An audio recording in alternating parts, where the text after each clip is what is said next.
سلام البنات، كنتمنى تكونوا بخير وعلى خير واحوالكم مزيانه. اليوم ان شاء الله غادي نوجدوا عجينه ديال بتي بان ولا ديال بان سويس، وانتم وجدوا بها شنو بغيتوا. هي كتجي سهله واقتصاديه. عندي نص كيلو ديال الدقيق، عندي معلقه صغيره ديال الخل، 4 كاس ديال الزيت، معلقه صغيره ديال الملح، معلقه كبيره ديال السكر بودره، بيضه، وعندي هنا اخواتي معلقه صغيره ديال الخميره الفوريه، وعندي معلقه صغيره ديال خميره الحلوى. غنخلط هاد المكونات كامله وغادي نبدا نعجنها هنا بشويه ديال الماء بارد. غنعجنها عادي، وحاولوا ما تجيكمش مطلوقه، تجي شويه العجينه قاصحه وقابطه راسها. هنا اخواتي من بعد ما جمعت العجينه، ما كتحاولوش تدلكوها بزاف، ولكن ضروري ما نخليوها ترخى. نديروها في كيس بلاستيكي على هذا الشكل، ونخليوها تقريبا ترتاح واحد 20 دقيقه. من الاحسن نوضعوها في الثلاجه.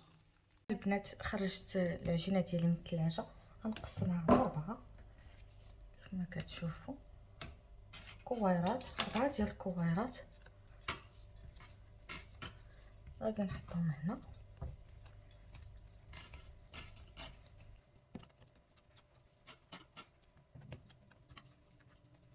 عندي هنا معلقه صغيره ديال لي فيغشوميك او خميره الحلوى، غنضيفها ل 150 غرام ديال الزبده على درجه حراره المطبخ. نخلطها معاها، تكون هذيك الزبده بوماد هكذا. نخلطها مزيان باش هذيك الزبده هي اللي كتورق لينا هاد لاباط هذه.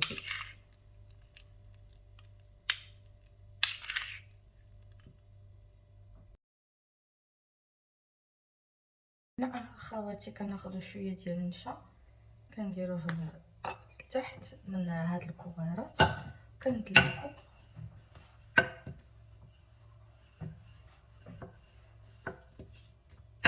فالنشا كتساعدنا على الطرق، والصراحه ما كتجيش صعيبه. دغيا دغيا كنسرحوهم.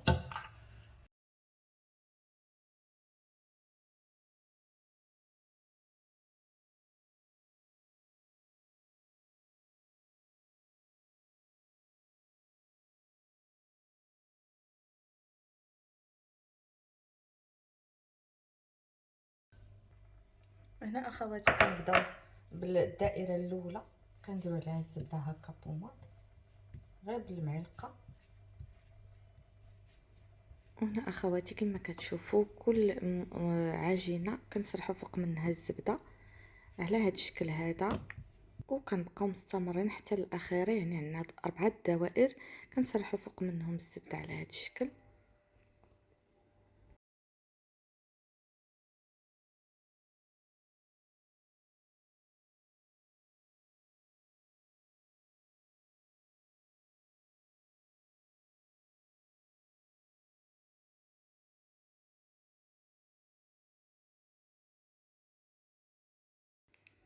هنا صافي اخواتي، وضعت المستطيل الاخير ما غاديش ندير فيه الزبده، غنسرحو على هذا الشكل هذا. حتى هو غنسرحو بشكل طولي باش يعطيني مستطيل يجيني ساهل. كيف ما كتشوفوا دغيا كتسرح.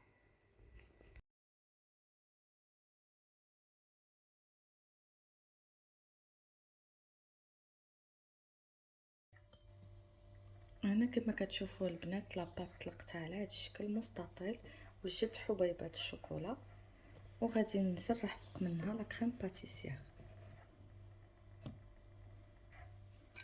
كتوجدوا اخواتي لا كريم باتيسير كتسرحوها في النص، ماشي كامله هكذا.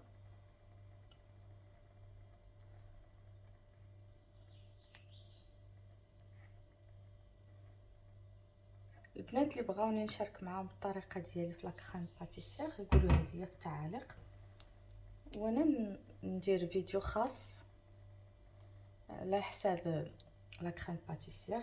كتجي زوينه ديال الدار احسن من ديال الساشي. كتاخذوا دوك لي بيبيتا ولا حبيبات الشوكولا وكتسرحوهم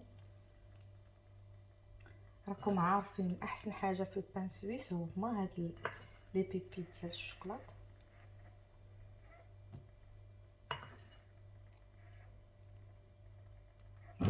وكتجيبوا الطرف الاخر على هاد الشكل وكتقطعوا مستطيلات على هاد الشكل.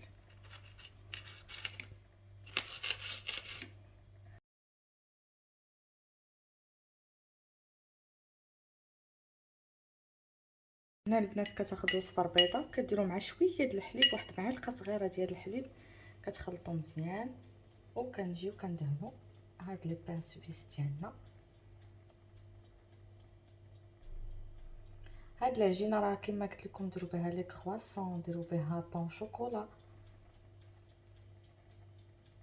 فهي كتجي لكلشي الفينوازغي،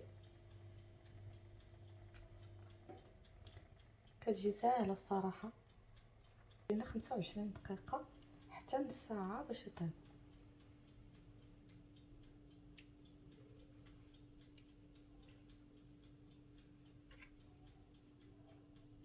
شوفوا معايا البنات تبارك الله ملي خرجتهم من الفران، شوفوا كيمحمرين ومورقين. هانتوما كيبان لكم الطرق، هانتوما مقرمشين. انا سخنت هنايا شويه ديال الكراميل، غندهنوا عندها الفوق ديال هاد لي بان سويس ونزينهم ونقدمهم معكم. البنات شوفوا معايا تبارك الله كي جاو هاد لي بان سويس في ميزون، جربوهم وردوا عليا في التعاليق الا عجبتكم الوصفه. شوفوا كيجيو وكيعطيونا كميه كبيره. هانتوما هادو زينتهم بالسكر كلاص وهادو بالكراميل. كنتمنى يعجبوكم وتجربوهم.